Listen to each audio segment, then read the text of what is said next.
5 things that are going to make me hate your book cover. And I'm not even going to talk about permanent stickers or the little flaps where they leave a little bit of the edge.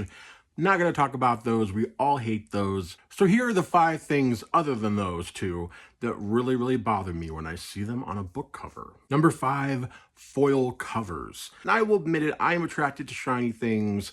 Sometimes I fall for it. I go for that book.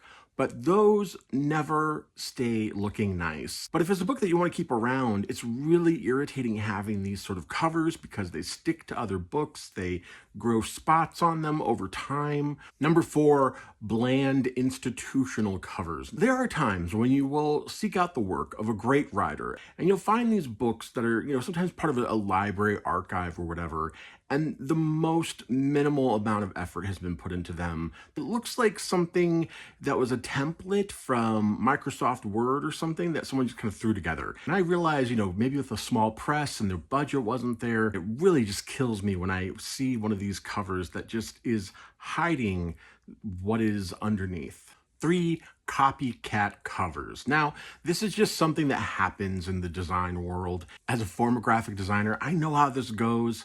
A client comes in and basically tells you, do this same thing. That thing was successful, do that as well. So if there was a popular fantasy book that has a sword on it, surrounded by flowers, not every book needs to do that.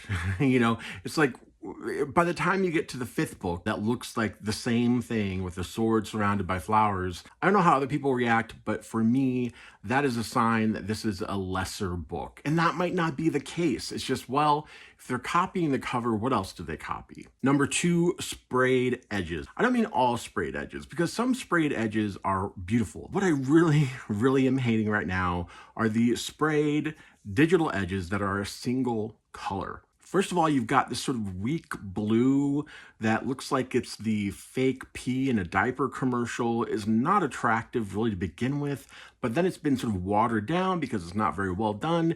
And it makes the pages look kind of crinkly and sort of almost water damaged sometimes. And then the number one thing that is probably going to make me hate your cover is a photo cover.